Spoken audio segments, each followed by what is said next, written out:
अस्सलाम वालेकुम, ये this is Jawad and welcome back to another video. तो आज की वीडियो आपके बहुत ज़्यादा क्वेश्चन आ रहे थे कि फेडरल बोर्ड की जो हमारे पास पेपर रीकाउंटिंग है, पेपर रीचेकिंग है, उसके बारे में बता दें। तो आज की वीडियो उसी बारे में मैं लेके आया हूँ। तो जल्दी से चैनल पे आओ, नीचे से उस लाल बटन है सब्सक्राइब का, उसको सब्सक्राइब कर लो और बेल आइकन को भी दबा दो। तो चलो वीडियो को स्टार्ट लेते हैं। तो सबसे पहले हम चले जाते हैं इस वर्ड फाइल पे जो कि मैं आपके लिए बना के लाया हूँ। तो सबसे पहले तो आपको एप्लीकेशन फॉर्म और सारी इंस्ट्रक्शन बताने जा रहा हूँ, आपने वीडियो एंड तक देखनी है। और हम टोटल कंप्लीट प्रोसीजर करने जा रहे हैं पेपर रीकाउंटिंग का। तो मैं एक बात आपको क्लियर कर दूं कि जो कि फेडरल बोर्ड के आपके ये पेपर होते हैं, ये आपके पेपर रीचेक नहीं होते। ये बात आप जहन से निकाल दें, ये पहले भी नहीं होते थे और अब भी नहीं होते। ये आपको मैं पते की बात बता रहा हूँ जो कि आपको मिसगाइड किया जाता है कि आपके पेपर रीचेक होंगे। रीचेक कभी पेपर आपका नहीं होता। ओनली जो टोटल नंबर हैं वो रीकाउंट होते हैं कि फॉर एग्जांपल दो दो सवाल क्वेश्चन आंसर है, उनके टोटल 10 नंबर हैं। तो आपने 5 करने हैं तो उसके 10 नंबर, तो वो 5 के जो एक एक दो दो नंबर हैं उनको काउंट करके देखेगा टोटल जो 10 लगे हैं वो नंबर सही लगे हैं या नहीं। तो ये रीकाउंटिंग होती है, रीचेकिंग बिल्कुल नहीं होती। आपको पेपर दोबारा से ये नहीं चेक करेगा कि यार इसमें तो उसने आपको 2 नंबर दिए हैं हालांकि आपके 3 बनते थे। ये सीन आपका नहीं होगा। जो नंबर उसने लगा दिए उसको कोई चैलेंज नहीं कर सकता, सिर्फ रीकाउंट कर सकता है। इसके लिए जो नंबर 1 आपका स्टेप है कि download online challan from your payment purpose by clicking on. ये मैं आपको वेबसाइट पे बाद में लेके चलूँगा, पहले हम आपको बाकी चीज़ें बता दें। फिल एप्लीकेशन फॉर्म, ये हमने फिल करना है। और application form will be processed after your fee verification. इसको मैं रेड कर देता हूँ कि जब तक आप उनको पैसे नहीं दोगे, फ़ीस सबमिट करा के वेरीफाई नहीं कराओगे, आपको लिफ्ट नहीं कराई जाएगी। Therefore bank challan number will be written correctly. Bank challan number आपने लाजमी करेक्टली लिखना है। ये सारी चीज़ें मैं आपको जाके दिखाऊंगा स्क्रीन पे। उसके बाद the answer book of candidate shall not be reassessed any under any circumstances. कि जो आपकी आंसर बुक है, जो कि आपका पेपर है, उसको दोबारा से चेक नहीं किया जाएगा, दोबारा से उसको एक्सेस नहीं किया जाएगा। उसके बाद where the recounting does not mean reassessment or reevaluation of the answer book, the chairman or any officer or recounting committee appointed by a team shall see that. वो कहता है कि रीकाउंटिंग का ये मतलब नहीं कि आपको री एक्सेस किया जाएगा, आपका पेपर रीचेक किया जाएगा, रीएवोलेट किया जाएगा। मतलब उसमें से फॉर एग्जांपल आपके 3 नंबर बनते हैं तो आपको 2 दिए हैं तो आपको 3 दे दिए जाएंगे, ऐसा हरगिज़ नहीं होगा। और by the chairman of the committee, वो ये चीज़ें देखेगा। ये 4 चीज़ें मैं आपके अंदर जो पेपर के अंदर देखेगा, ये यूट्यूब पे आपको कहीं भी नहीं मिलेंगी। ये मैं आपके लिए ले आया हूँ। फेडरल बोर्ड की जो अंदर की बातें हैं, पेपर रीचेकर देखता है वो, ये इंपॉर्टेंट बातें हैं, आपने इनको फॉलो करना है। There is no mistake in the grand total in the title page of the answer book. जो सबसे पहले हमारा पेपर का पेज होता है, अगर मैं आपको पेपर खोल के भी दिखाता हूँ, कोई यहाँ पे मेरा पास पड़ा होगा, 1 मिनट में पहले आपको पेपर खोल के दिखाता हूँ, फिर आपको बता देता हूँ कि जो हमारा रीचेकिंग का सिनेरियो है उसमें हमारे पास क्या होगा। तो यहाँ पे मैंने आपके सामने फॉर एग्जांपल आपका जो आंसर कॉपी है वो आपकी ओपन कर ली है। यहाँ पे आपका ये जो नीचे आता है ये एग्जामिनर यूज़ के लिए, मार्क्स ऑब्टेन के लिए, question number 1, question number 2, question number 3, question number 4, question number 5, question number 6 और 7, इसके वो नंबर देखेगा कि आया कि जो यहाँ पे नंबर, यहाँ पे क्वेश्चन नंबर 1 के 20 नंबर हैं तो पीछे भी वाकई 20 हैं या पीछे 19 लगे हैं और यहाँ पे 20 लगे हैं, या यहाँ पे उसने 10 लगा दिए हैं और आपके जो ऑब्जेक्टिव है उसमें 20 नंबर है। इसी तरह क्वेश्चन नंबर 2 क्वेश्चन आंसर होता है तो वो देखेगा कि आया कि जो यहाँ पे टोटल इस मेन पेज पे नंबर लगे हुए हैं आपके क्वेश्चन नंबर 2 के, वो यहाँ पे 20 लगे हैं और आपके तो वहाँ पे 30 बन रहे हैं, तो ये चीज़ वो देखेगा। वापस चलते हैं हम वर्ड फाइल पे। तो बाकी उसने जो नीचे चीज़ें देखनी होंगी, इस तरह ये क्वेश्चन नंबर 2 का 1 है, इन सारों को यहाँ पे 3 नंबर लगे हैं, यहाँ पे भी 3 नंबर लगे हैं, यहाँ पे एट द एंड काउंट करेगा कि टोटल जो नंबर हैं इनको काउंट करके जो उसने आखिर में 12 लगा दिए हैं वो 12 ही हैं या उसकी रीकाउंटिंग में कोई गलती है। दूसरे नंबर पे देखेगा the total of various part of the question has been correctly made at the end of each question. वो यही देखेगा कि टोटल जो हुआ है। फॉर एग्जांपल मैं आपको शीट पे जाके दिखाता हूँ। ये हमारा क्वेश्चन नंबर, यहाँ पे हमारी शीट शुरू होती है। क्वेश्चन नंबर 1 के हमारे 3 नंबर लग गए, इसके 3 नंबर लग गए, इसके 2 लग गए। इसी तरह जब ये हमारा क्वेश्चन नंबर 2 यहाँ पे ख़त्म हो गया, ये क्वेश्चन नंबर 2 के बाद 3 आ गया, तो यहाँ पे वो टोटल लगाएगा। फॉर एग्जांपल 30 नंबर के ये क्वेश्चन बनते हैं सारे मिला के, तो देखेगा कि 30 में से जो 20 लगे हैं तो वो इनको गिनेगा, 2 3 मिल के यहाँ पे जो 20 लगे हैं वो आया कि 20 हैं या ज़्यादा बनते हैं, ये चीज़ देखेगा। उसके बाद सी पार्ट में वो कहता है all total have been correctly brought forward on the title page of the answer book. अब ये सारे टोटल वो देखने के बाद आएगा आंसर बुक के पहले पेज पे और देखेगा कि ये जो 1 से लेकर 7 तक है सारे के सारों को चेक करेगा कि ये सही लगे हैं, जो पीछे हैं वही यहाँ पे लगे हैं। अब भाई इन चीज़ों का क्या फ़ायदा। उसके बाद no portion of any answer has been left unmarked. ये देखेगा कि यार फॉर एग्जांपल उसको यहाँ पे क्वेश्चन नंबर वो ये चेक करना ही भूल गया। क्वेश्चन नंबर उसने फॉर एग्जांपल यहाँ पे ये शीट एंड हो रही थी, तो क्वेश्चन नंबर 2 का पार्ट नंबर 7 उसने चेक किए बगैर क्वेश्चन नंबर 3 पे चला गया। वो ये देखेगा कोई चीज़ अनचेक तो नहीं रह गई। उसके बाद total marks in the answer book tally with the mark sheet.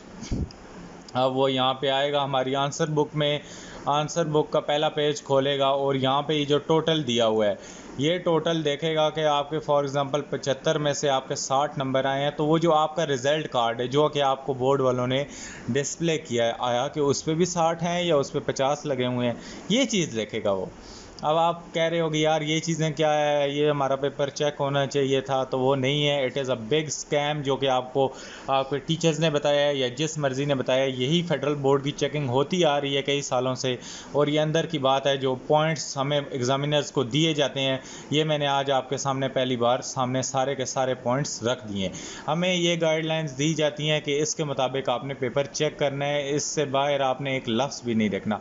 इसमें कहीं आपके पेपर की री चेकिंग नहीं है कि आपके क्वेश्चन यार मैं कहूँ यार इस बच्चे के यहाँ पे 3 नंबर आने चाहिए थे, इसको 2 दिए हैं, मैं ये कह नहीं सकता, मैं यहाँ पे आपको 3 दे नहीं सकता, क्योंकि हम इस दायरा कार के अंदर रह के पेपर को रीचेक कर सकते हैं। ये फेडरल बोर्ड की तरफ से गाइडलाइन है। उसके बाद एफ पार्ट में कहता है the hand writing of candidate tally in the question answer book, कि आया कि बच्चे की हैंड राइटिंग जो है क्वेश्चंस और आंसर बुक जो है उसमें सेम है या नहीं। ये तो नहीं है क्वेश्चन किसी और ने लिखा हुआ है या दूसरा किसी और ने। अब यहाँ पे ये काम भी ख़राब आपका हो सकता है। उसके बाद ये उन बच्चों के लिए होता है जो ज़्यादा टॉप कर रहे होते हैं, तो डेफिनेटली फिर फॉर एग्जांपल 10 बच्चे टॉप कर रहे हैं तो उनका पेपर रीचेक किया जाता है कि इसमें से कौन ज़्यादा फर्स्ट पोजीशन आएगी, क्योंकि वो फर्स्ट पोजीशन ज़ाहिर बात है 2 से ज़्यादा बच्चों को तो नहीं दे सकते ना, सेकंड पोजीशन थर्ड पोजीशन। तो फॉर एग्जांपल 4 बच्चे थर्ड वाले आ गए हैं तो उनको ज़ाहिर बात है रीचेक करके ये चीज़ें देखेंगे हैंड राइटिंग वगैरह कि वो टैली कर रही है या नहीं। उसके बाद जो लास्ट पॉइंट है वो है द आंसर बुक और any part has not been changed और डी अटैच्ड। तो यहाँ पे वो ये देखेगा कि जो हमारी आंसर बुक है इसका कोई पेज अलग तो नहीं हुआ किसी और बच्चे का पेज तो नहीं है, या वो ये देखेगा आखिरी पेज आके कि बच्चे का यार आखिरी पेज ही नहीं है, ये क्या चक्कर है। यहाँ पे क्वेश्चन नंबर 7 है, ये पेज अभी ई पेज आते हैं आपके पास, ये चेंज नहीं हो सकते। तो देखेगा क्वेश्चन नंबर 7 का पेज 3/3 है ही नहीं, यहाँ तक तो बच्चे ने लिखा हुआ है, यहाँ पे पेज ही नहीं है, ये क्या चक्कर है भाई। तो उस हिसाब में आपको कोई कंसेशन वगैरह नंबरों की दे सकता है। उसके बाद the marks of candidate code even decrease in the light of 2 3। तो ये 2 का जो 3 पार्ट है उन्होंने वो दिया हुआ है, तो उसके हिसाब से कहता है कि आपके नंबर कम भी हो सकते हैं। In the above event of reduction of marks the record shall be corrected according to the revised marks will be issued। अगर आपके नंबर कम हो जाते हैं तो record shall be corrected accordingly and the revised mark sheet will be issued। तो आपके अगर number कम बन रहे हैं, उसूलन कम बन रहे हैं, तो आपके नंबर क्या होंगे, कम ही लगाए जाएंगे। फॉर एग्ज़ाम्पल आपके नंबर टोटल नंबर 800 आ गए लेकिन आपके नंबर 750 बन रहे थे, फालतू नंबर रिकाउंट हो गए थे, तो ये आपके लिए वक्ता पड़ जाएगा भाई। ये नहीं कि वो कहेंगे रहने दो, वो अपनी करेक्शन को भी करेक्ट करेंगे। उसके बाद recounting process of the answer scripts starts valid within the 20 days of declaration of result by forwarding the request of controller of examination. इसी तरह वो कहता है आपने 20 दिन के अंदर अंदर ये एप्लीकेशन देनी है। अभी रिज़ल्ट को आए हुए कुछ ही दिन हुए हैं, 3-4 दिन, तो 20 दिन के अंदर अंदर मैंने इसीलिए वीडियो बनाई है, इसको रेड भी कर दिया है कि आपने इस रिकाउंटिंग प्रोसेस को, ये वैलिड है, 20 दिन के अंदर अंदर आपने अपनी एप्लीकेशन सबमिट करानी है। मैं आपको बताऊँगा आपने किस तरह करानी है, आप टेंशन ना लो, पहले ये चीज़ें पढ़ लेते हैं। उसके बाद पहले थ्योरी पढ़ेंगे फिर प्रैक्टिकल करेंगे। उसके बाद similarly 10 more days are permissible with the permission of the chairman और for which the request is made to the chairman. कहता है 10 दिन आपको दिए जा सकते हैं फालतू। 20 दिन गुजरने के बाद आपको याद है यार आज तो 21वां दिन हो गया, तो आप चेयरमैन को रिक्वेस्ट करके एप्लीकेशन लिख के उससे 10 दिन मज़ीद हासिल कर सकते हैं, आपका लीगल राइट है ये। उसके बाद student can check the recounting status of their application on website, तो ये आपको बाद में दे दिया जाएगा। The student has right to identify the answer script as his और on without debating the assessment made by examiner. आप ये भी देख सकते हैं यार ये तो मेरी अपनी आंसर शीट है, आपको पेपर दिखाया जाएगा, तो वो आप कर सकते हैं।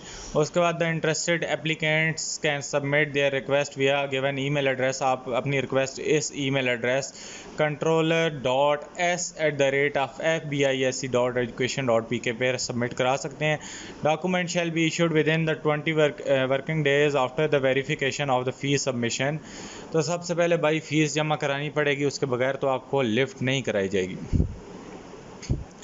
तो आप ये क्या कर सकते हो, ये सर्विस आप किस तरह इशू कर सकते हो, अपना फॉर्म किस तरह सबमिट करा सकते हो online. Log in to FBISC और उसके बाद आपने क्या काम करना है जी, डिपॉजिट फ़ी में जाके आपने 1000 रुपये पर पेपर देने हैं, 1000 रुपये पर पेपर। ये मैं अभी आपको उधर कंप्यूटर की दूसरी वेबसाइट वाली स्क्रीन पे भी लेके चलता हूँ।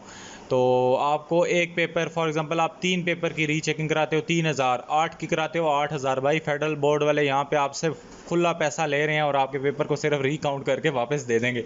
और ज़्यादातर 90% चांसेस में आपके 95% चांसेस में आपका एक नंबर भी नहीं बढ़ता।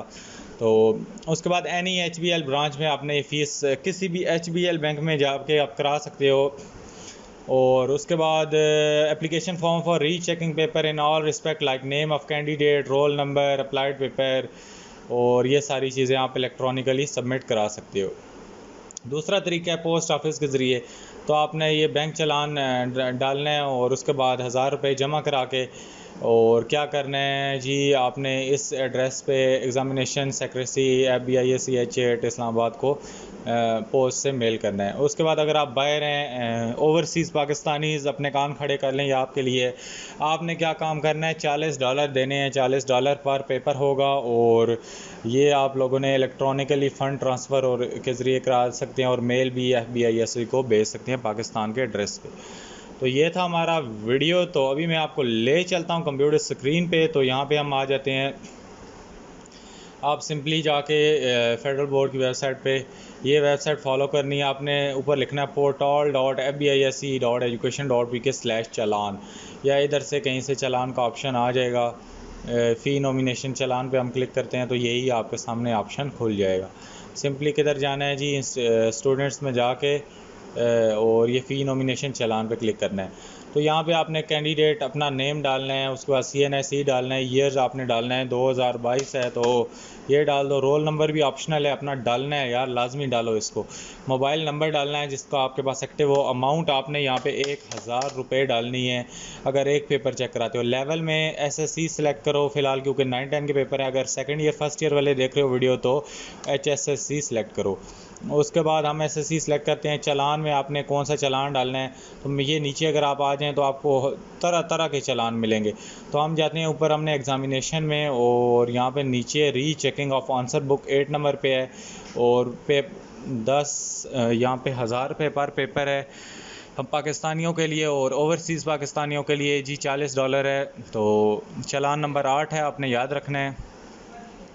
यहाँ पे change of subject, change of ये आपने इधर देख लेना है, और इससे हम कौन सा सेलेक्ट करेंगे जी, डुप्लिकेट री चेकिंग ऑफ आंसर बुक, सबसे लास्ट वाला चालान आप सेलेक्ट करेंगे। 8 पेपर चेक कराने हैं तो 8000 रुपये यहाँ पे आपने सेलेक्ट कर देने हैं। नाम अपना डालना है और सब कुछ CNSE डालना है, नेम डालना है, और जनरेट चालान पे क्लिक करोगे तो फॉर एग्ज़ाम्पल मैं यहाँ पे नेम डाल देता हूँ, फॉर एग्ज़ाम्पल मैं यहाँ पे नेम डाल दिया और जनरेट चालान पे क्लिक करोगे तो यार CNSE डाल के डेफिनेटली करना होता है, ऐसे ही नहीं चालान दे देंगे। तो वो चालान बैंक में जमा कराओगे और उसके बाद जाके आप इसको अप्लाई करोगे। तो इम्प्रूवमेंट के लिए आप ऑनलाइन का जो मैंने आपको तरीका बता दिया है, इसमें बैंक चालान आपने जमा करा के आपने क्या काम करना है जी, application form rechecking paper in all respect like candidate roll number, ये सारा कुछ आपने इसको इलेक्ट्रॉनिकली भी सबमिट कराना है। तो ये यहाँ से आई थिंक सो होगा। स्टूडेंट्स में आगे आते हैं हम, तो यहाँ पे रिज़ल्ट्स है, एडमिशन फॉर्म, एक्स प्राइवेट। तो ऑनलाइन सर्विसेज में हम अगर चले जाते हैं तो यहाँ पे online migration roll number slip और रीकाउंटिंग के लिए ये एप्लीकेशन है। दोबारा से दिखा देता हूँ यार, फिर आप वक्ते में पढ़ोगे। ऑनलाइन सर्विसेज में जाना है, फेडरल की वेबसाइट खोल के थोड़ा सा नीचे आके ऑनलाइन सर्विसेज पे, और ये आखिरी नंबर है रीकाउंटिंग का, इस पर आपने क्लिक करना है। तो ये आपका यार ये सारी चीज़ें आपको जो मैंने चीज़ें बताई थी आपको यहाँ पे भी नज़र आ जाएंगी। और ये कुछ आपको मज़ीद डिटेल दे रहे हैं, there is no mistake in grand total and the, यही चीज़ें आपको चेक करेंगे। और ये मैंने आपको वैसे भी बता दी हैं। तो आपने सिंपली एनुअल एग्जामिनेशन क्लास आपने SSC 1 या 2 फ़िलहाल आ रहा है क्योंकि सेकंड ईयर का रिज़ल्ट ही नहीं आया, ये आप डाल के और name of candidate father name डाल के, और उसके बाद आपने अपने पेपर यहाँ पे सिलेक्ट कर लेने हैं। जितने आपने पेपर करने हैं पेपर सेलेक्ट करके एरो आगे डालोगे तो उसमें आ जाएगा। और उसके बाद यहाँ पे मैं उर्दू 1 डाल के इसको करूँगा, ये उर्दू 1 नीचे आ जाएगा। इसी तरह आपने ऊपर जाके मैथमेटिक्स 1, केमिस्ट्री, ये बायो 1 करके ऊपर ये एरो को दबाना है, ये आगे आ जाएगा। इस तरह पेमेंट का आपने प्रोसीजर सेलेक्ट कर लेना है। क्रेडिट कार्ड से कर सकते हो अगर बाहर के हो, वैसे पाकिस्तानी हो तो चालान नंबर, पेमेंट डेट और ATM या PKR जो भी है। PKR डेफिनेटली यहाँ पे मैं 8 सब्जेक्ट का कराता हूँ, तो यहाँ पे 8000 का जो जितना चालान होगा वो भरा होगा आपने। फिर आके आप यहाँ पे बाकी कंट्री पाकिस्तान ये यहाँ पे टिक लगा देना है। तो उसके बाद मोबाइल नंबर, ईमेल सब कुछ करके सबमिट करा देना है। और उम्मीद करता हूँ आज की वीडियो अच्छी लगी है। अगर अभी भी इतनी डिटेल्ड वीडियो के बाद भी कोई क्वेश्चन है तो लाजमी कमेंट करके पूछो। मिलता हूँ किसी और वीडियो में, अपना बहुत सा ख्याल रखिएगा। अल्लाह हाफ़िज़, टेक केयर।